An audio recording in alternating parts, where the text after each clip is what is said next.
Saya Rizka Pratiwi dari Prodi Pendidikan Matematika. Saya Humairah. Saya Nur Fauzia. Dan saya Fiti Francisca Bancin. Nah, di sini kami akan menjelaskan sedikit tentang software aplikasi matematika yang akan kami jelaskan pada kelompok kami. Nah, di sini kami mengambil aplikasi yaitu tentang fungsi persamaan dan pertidaksamaan kuadrat.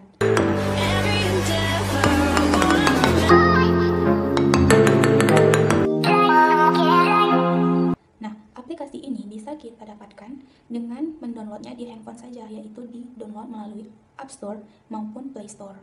Nah, aplikasi ini sendiri sangat berguna untuk kita mengetahui tentang fungsi persamaan dan pertidaksamaan kuadrat, tentunya pada jenjang SMA sederajat. Kelebihan dari aplikasi ini sendiri yang pertama, selain kita bisa mendownloadnya menggunakan handphone saja, aplikasi ini itu tidak berbayar atau aplikasi ini itu merupakan aplikasi gratis. Nah, pada saat kita menggunakan aplikasi ini pun, kita tidak usah payah menggunakan data seluler untuk membuka aplikasi ini. Yang kedua, aplikasi ini sangat-sangat disarankan untuk anak SMA. Kenapa? Selain kita bisa menggunakan aplikasi ini dengan mudah, di dalam aplikasi ini pun terdapat beberapa teori ataupun materi-materi tentang fungsi persamaan dan pertidaksamaan kuadrat. Untuk kekurangan dari aplikasi fungsi persamaan dan pertidaksamaan kuadrat ini, yaitu contoh-contoh soal di dalam aplikasi ini kurang bervariasi, sehingga membuat siswa akan merasa mudah dan jenuh karena hanya ini saja yang bisa mereka kembangkan, tidak bisa mereka kembangkan dengan contoh-contoh soal lain. Gitu. Baiklah, langsung saja kita masuk ke dalam aplikasi fungsi persamaan dan pertidaksamaan kuadrat. Nah, sebelum kita masuk dan mulai belajar, kita bisa melihat beberapa teori ataupun materi tentang fungsi persamaan dan pertidaksamaan kuadrat. Kita bisa mengklik tombol teori. Nah, lalu muncullah beberapa materi-materi tentang fungsi persamaan dan pertidaksamaan kuadrat ini. Misalnya kita ingin mengetahui pengertian fungsi, kita klik tombolnya lalu muncul pengertian dari fungsi itu sendiri. Itulah manfaat dari teori-teori pada aplikasi ini. Selanjutnya, langsung saja kita masuk ke tombol mulai belajar. Nah, yang pertama sekali yang akan saya bahas yaitu tentang grafik fungsi. Pada grafik fungsi di sini, sudah tampak di layar yaitu bidang koordinat kartesius dengan sumbu X dan sumbu Y, di mana sumbu X merupakan aksis dan sumbu Y merupakan koordinat. Dan terdapat pula bentuk dari persamaan kuadrat yaitu fx sama dengan x pangkat 2 ditambah x dan ditambah dengan konstanta yang belum terisi.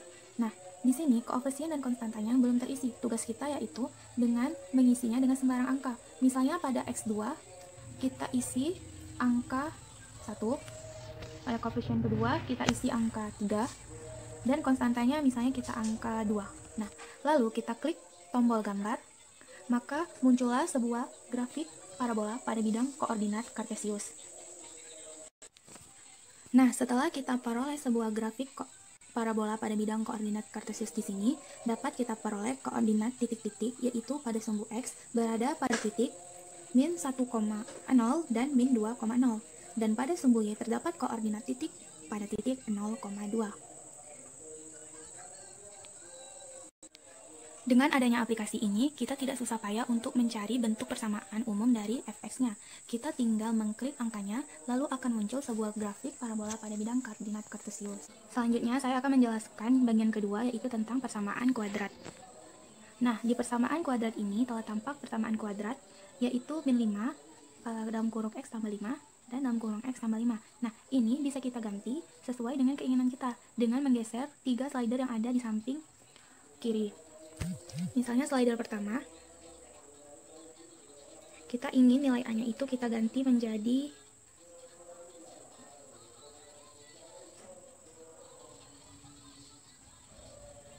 4,11. Nah, terus yang R1-nya misalnya kita ingin menggantinya menjadi 2,86 dan yang terakhir kita ingin menggantinya menjadi 1,13. Nah, akan terbentuklah sebuah grafik seperti ini. Nah, ini juga bisa kita geser-geser sesuai dengan keinginan kita ya. Nah, ini grafiknya apabila kita membuat sebuah grafik dengan slider yang berbeda-beda. Seperti itu. Nah, langsung saja kita akan masuk ke dalam penjelasan yang ketiga, yaitu pertidaksamaan kuadrat. Nah, di sini tampak fungsi kuadrat yang berbentuk grafik parabola dengan persamaan Y sama dengan min 5x pangkat 2 dikurang 5x dikurang 5. Nah, ini bentuk grafiknya. Lalu, kita bisa mengganti bentuk grafik ini sesuai dengan yang kita inginkan. Untuk x pangkat 2 bisa kita ganti, misalnya kita ingin menggantinya dengan angka 2. Nah, lalu untuk x-nya kita ganti dengan angka 4, dan untuk konstantanya misalnya kita ingin mengganti dengan angka 3.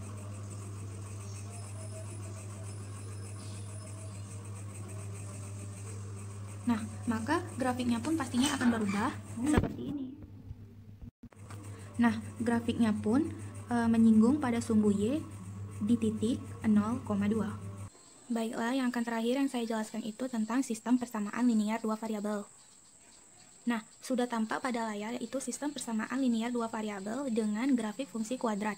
Nah, di sini yang kita ketahui koordinat persamaan dari titik A dan B, yaitu titik A berada pada min 3, min 3, yaitu min 3 pada sumbu X dan 3 pada sumbu Y. Yang B, 3, min 3. Kebalikannya yaitu 3 pada sumbu X dan min 3 pada sumbu Y. Nah, kalau pada titik koordinat titik C dan D, di titik C yaitu terdapat 3,2, di mana 3 berada pada sumbu X dan 2 berada pada sumbu Y.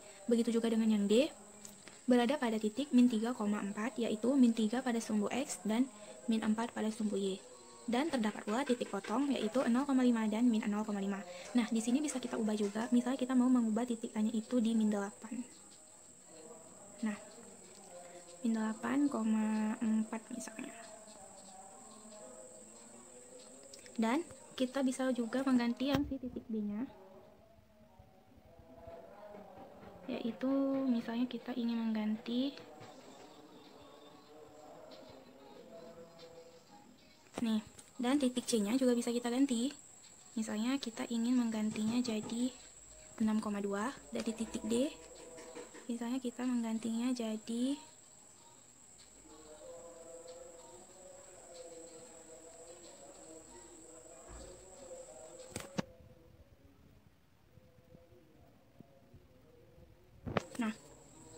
6,4.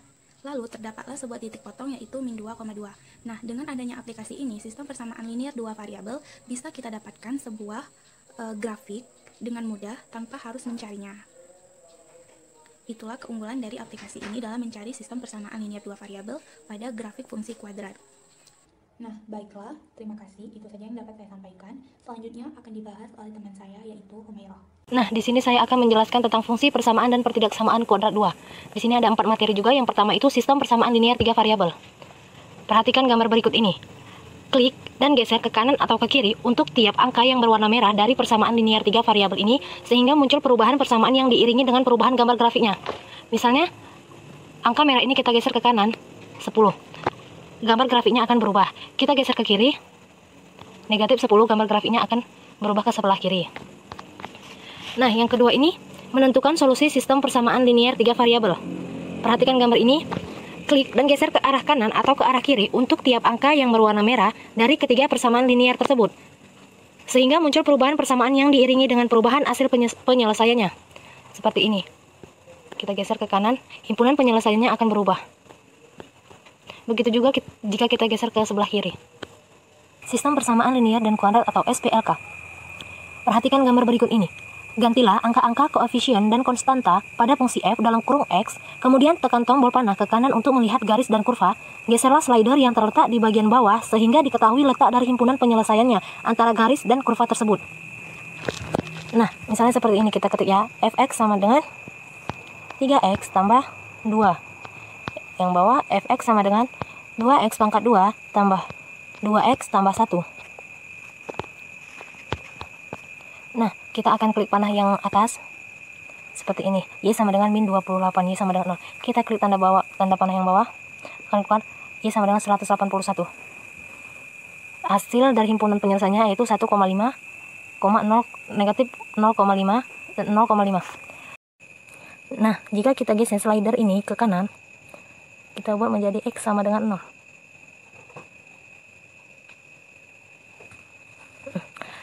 Dan Y sama dengan 2. yang berwarna hijau di titik itu berarti sama dengan Y sama dengan 2. Sedangkan 1 itu titik yang berwarna merah. Yang ketiga, menentukan sistem pertidaksamaan linier satu variabel. Aturlah daerah arsiran dari himpunan penyelesaian dengan mengeklik daerah tersebut dengan mengeklik lingkaran yang menjadi batasan dari himpunan penyelesaian. Cek jawaban Anda dengan menentukan tombol cek jawaban. Nah, di sini kan soalnya tentukan himpunan penyelesaian dari pertidaksamaan X lebih dari 0 kurang dari 1 pada garis bilangan di bawah ini. Caranya itu, kalau dia tandanya kurang atau lebih, itu pakai yang bulatan terbuka. Tetapi, kalau ada tanda kurang dari sama dengan, atau lebih dari sama dengan, itu pakai yang bulatan tertutup. Nah, soal di sini kan pakai kurang atau lebih, berarti kita pakai bulatan terbuka. X-nya kan 0 terbuka di sini. Baru di sini 1, berarti kita buat terbuka 1. Terbuka 0, terbuka 1. Nah, berarti dia ada di tengah-tengah 0 sama 1 kan? Ya udah, jadi daerah ini kita hilangkan. Kita klik cek dan jawaban yang benar. Nah, soal nomor 2 kan? Tentukan himpunan penyelesaian dari pertidaksamaan X lebih dari sama dengan min 2 dan X kurang dari sama dengan min 1. Karena lebih dari berarti kita pakai lingkaran tertutup. Berarti di sini min 2 dan di sini min 1. Nah, daerah ini kita hilangkan dan cek hasilnya. Betul atau tidak? Nah, hasilnya benar. Nah, soal nomor 3. Tentukan himpunan penyelesaian dari pertidaksamaan 2X kurang 1 kurang dari 0. Caranya dipindahkan dulu min 1 ini ke bagian sebelah ruas kanan. Jadinya kan positif, 2X kurang dari 1. Baru 2-nya ini kita pindahkan juga. Ini kan perkalian 2X, berarti 2 kali X. Kalau dipindahkan ke ruas kanan, jadinya per. Berarti X kurang dari 1/2. Karena ini kurang, berarti ini lingkaran terbuka. 1/2. Kurang dari itu arahnya ke sini. Kita hilangkan ini, kemudian cek.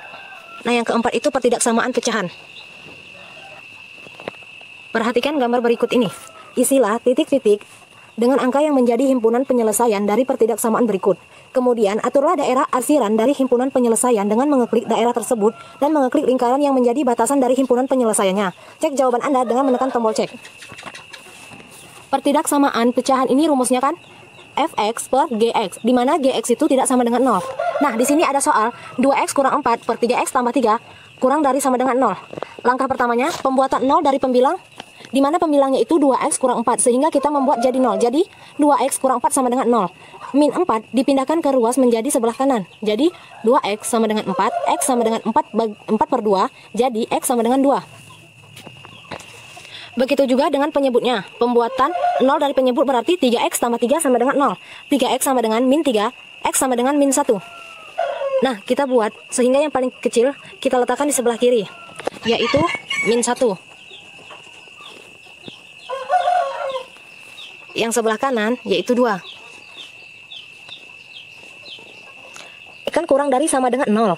Berarti kan lingkarannya penuh. Tapi karena tadi syaratnya itu penyebutnya tidak sama dengan 0, jadi ini kita harus kosongkan lingkarannya. Nah, karena soalnya juga kurang dari, jadi di sini min. Kemudian kita cek. Sekian presentasi dari saya, selanjutnya akan disampaikan oleh Nur Fauzia. Nah, di sini saya akan membahas materi tentang fungsi dan sifatnya, aljabar fungsi, fungsi komposisi, fungsi inverse, dan fungsi komposisi. Baiklah, kita langsung ke fungsi dan sifatnya. Di sini kita bisa menjawab soal. Jadi soalnya adalah hubungkan relasi dari domain ke kodomain.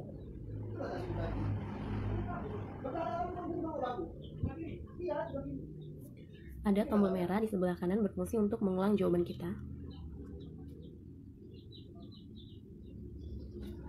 Selanjutnya adalah soal tentang fungsi. Soalnya adalah hubungkan relasi dari domain ke kodomain dan tentukan apakah relasi tersebut merupakan fungsi. Ada keterangannya juga bahwa jawaban kita benar. Selanjutnya tentang sifat-sifat fungsi. Ada injektif, ada surjektif, ada bijektif. Jadi di sifat-sifat fungsi ini kita tidak menjawab soal, hanya menjelaskan masing-masing dari sifat fungsi saja. Selanjutnya adalah aljabar fungsi.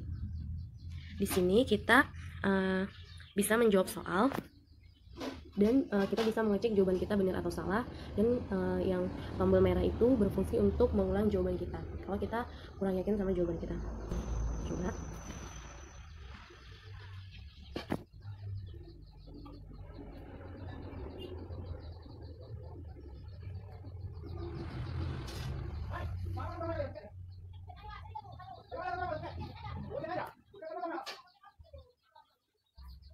Baik, sekarang kita cek jawaban kita benar atau salah. Tinggal tekan tombol cek. Ternyata benar. Nah, kita pengen jawab soal juga. Caranya sama kayak yang pertama, kita tinggal masukin angkanya.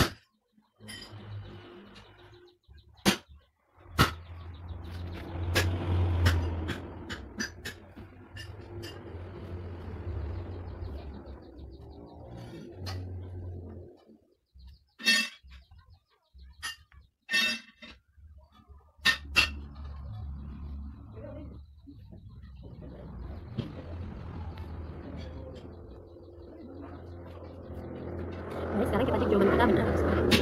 Benar. Selanjutnya adalah fungsi komposisi. Soalnya adalah melengkapi diagram yang kosong dengan cara menghubungkan titik-titik dari domain ke kodomain. Kita coba ya. Benar. Sifat-sifat fungsi komposisi. Ada 3 sifatnya. Yang pertama tidak komunikatif, asosiatif, dan identitas. Di sini dia tidak ada soal, jadi kita skip aja, kita langsung ke yang lain. Selanjutnya adalah menentukan fungsi F atau G jika fungsi komposisi dari F atau G. Kita tinggal masukkan angkanya saja.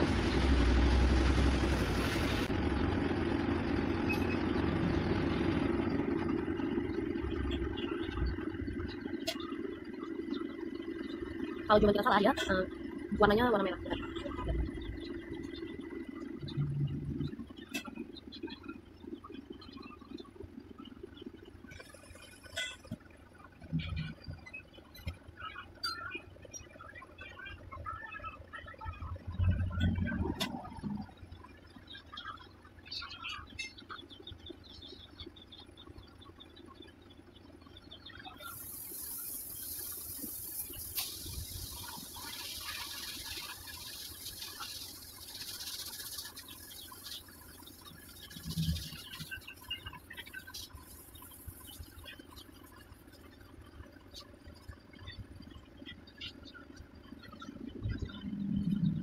Selesai.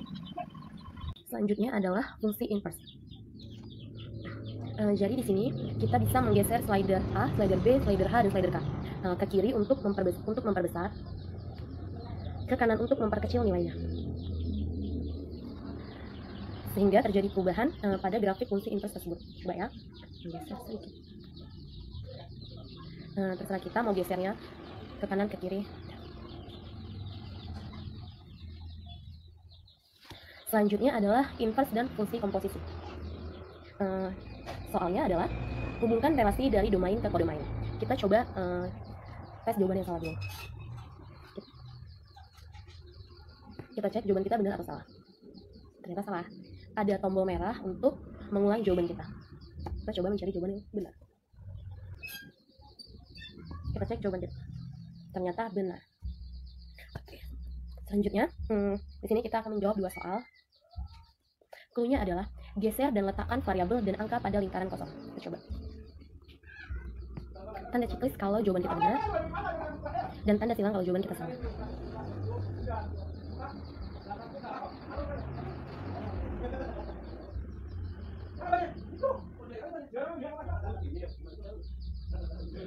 Benar. Soal selanjutnya. Clue-nya sama kayak yang tadi, geser dan letakkan variabel dan angka pada lingkaran kosong. Checklist untuk jawaban benar, silang untuk jawaban salah.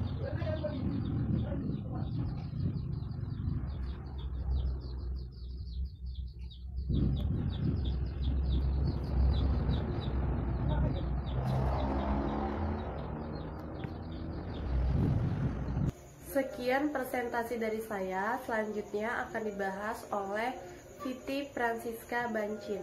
Nah, yang terakhir saya bahas adalah fungsi dan sifatnya yang bagian 2. Nah, di sini juga ada 4 bagian yang akan saya bahas. Langsung saja, mulai yang pertama. Nah, yang pertama itu limit fungsi di satu titik melalui perhitungan nilai-nilai sekitar titik tersebut. Untuk mengganti kedudukan grafik, kita dapat menggeserkan slider yang M dan C. Nah, bagian M ini untuk mengganti kedudukan grafik di bagian sebelah kiri kita, hadapan kiri kita. Nah, seperti gambar berikut. Nah, misal kita ingin buat min 4,9. Nah, jika untuk mengganti kedudukan grafik di sebelah kanan, kita dapat menggeserkan slider C. Misal kita buat min 5,2. Nah, untuk mengganti limit fungsi yang didekati X sama dengan 1, baik dari kiri maupun kanan. Nah, kita dapat menggeserkan slider yang berwarna merah dan biru. Di mana yang untuk bagian kiri kita menggunakan slider warna merah. Nah, seperti gambar. Misal kita buat 0,34. Nah, di bagian dari kanan kita menggeserkan slider yang berwarna biru. Seperti gambar. Nah, jadi dapat disimpulkan bahwa baik kedudukan grafik maupun limit fungsi dapat kita rubah-rubah sesuai dengan kemauan kita, berapa saja yang kita inginkan.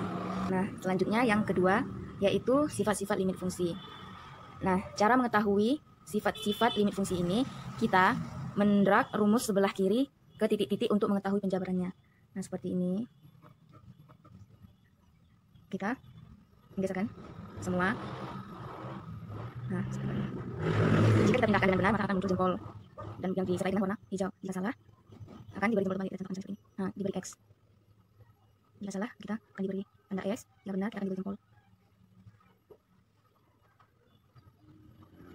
Nah, maka dapat diketahui sifat-sifat limit fungsi itu ada 7, di mana ada limit fx ditambah limit gx, ada limit fx dikurang limit gx, sampai dengan n akar dari limit fx.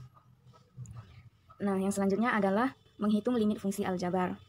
Jika kita sudah mengerti ini, kita bisa menekan tombol selanjutnya. Nah, di sini kita disuruh mendrag setiap bagian fungsi ke kotak seperti ini. Nah, ini langkah yang kedua. Langkah ketiga, mencoret yang sama. Nah, seperti itu. Nah, langkah keempat, kita disuruh mensubstitusikan nilai X. Nah, kita isi titik-titik yang kosong dengan cara di sini ada limit X menuju 5, X per X tambah 1. Berarti yang harus kita lakukan adalah mengganti nilai X menjadi 5. Kita coba.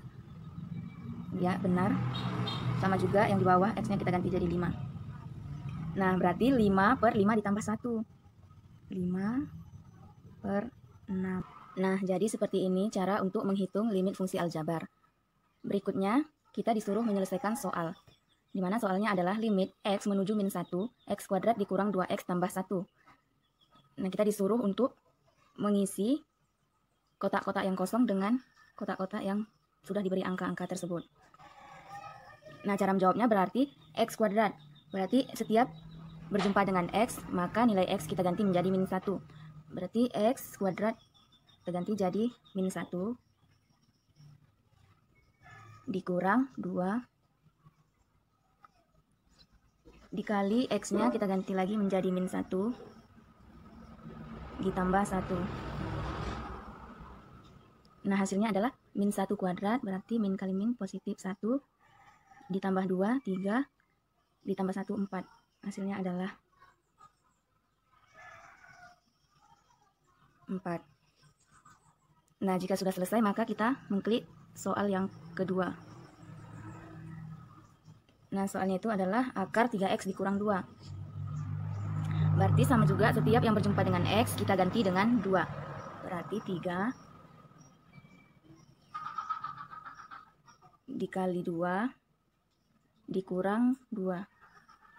Nah, 3 dikali 2, 6 dikurang 2, 4. Berarti akar 4. Akar 4 sama dengan 2. Jadi seperti inilah cara untuk menghitung limit fungsi aljabar. Nah, yang terakhir adalah menghitung limit fungsi trigonometri. Nah, langkah pertama yang kita lakukan adalah memahami contoh soal berikut ini.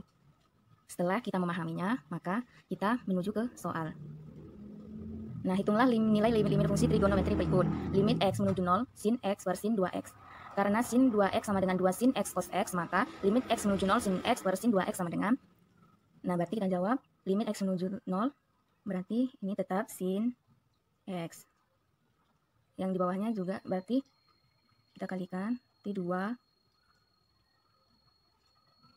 2 sin 2 sin X.